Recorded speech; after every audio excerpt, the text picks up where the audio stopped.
Now on to a summit in Brussels where a handful of EU leaders met with the Turkish Prime Minister Ahmet Davutoglu on Thursday to discuss taking in Syrian refugees directly from Turkey. German Chancellor Angela Merkel, Austrian Chancellor Werner Faymann and European Commission President Jean-Claude Juncker were among those who met with the Turkish leader.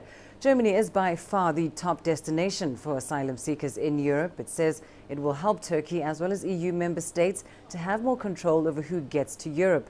Juncker called on the European Parliament to support his plans to set up a European border and coast guard to manage the refugee crisis. You will be aware that the European Commission has put forward proposals on common protection of our borders. I believe, and I think the President of the European Parliament believes that this will obtain agreement in the Council, at least in principle. As for the general direction we're going to follow, we've seen, I think, that protecting our external borders against criminal activity. This is an important step forward, and I think there will be an agreement in principle. Well, for the latest on this now, Jack Barton joins us live in Brussels. Jack, how has the announcement from Libya that a unified government will be formed, how's that been received in Europe? When the bloc's foreign policy chief Federica Mogherini arrived at this meeting, she was positively beaming at the news.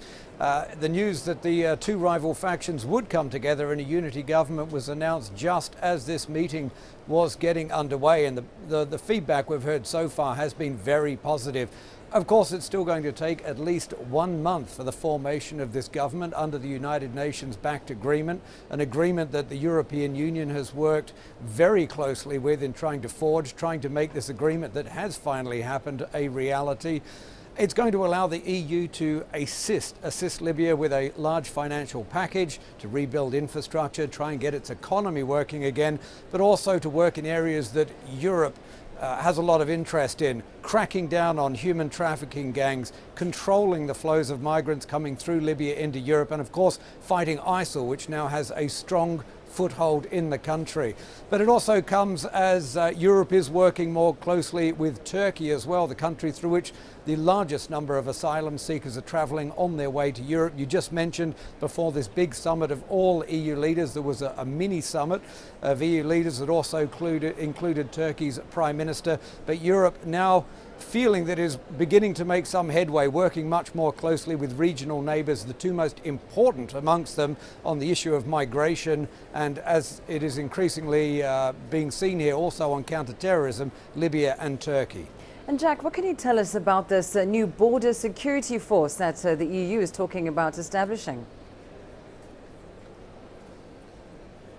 Well, this is something new, and it's a big idea. What they're talking about is a genuine European Union border security and Coast Guard service to replace the existing agency Frontex, which at the moment is seen as very inadequate because it has to ask member states if it can assist them, and then it really requires their guidance on what they can do. They also have to ask the member states for equipment, and it's provided to them by an ad hoc number of countries. This new agency would have its own risk assessment centre. It would have a minimum number of staff at around 1,500. It will be able to procure its own state-of-the-art equipment, and most importantly, from the eyes of Brussels, it could act anywhere it would like without the permission of a sovereign state.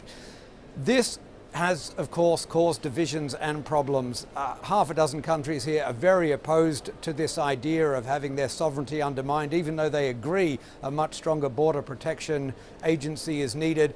So we're not expecting a deal to be done tonight. There will have to be some compromise ahead because some countries just find it unacceptable that this force would be able to enter without them having any say in it. But as I say, most countries here agreeing that a much more robust force must emerge. So the hope is that a compromise will emerge at the end of this meeting that can be taken perhaps through to the meeting in February, where a final agreement could be forged.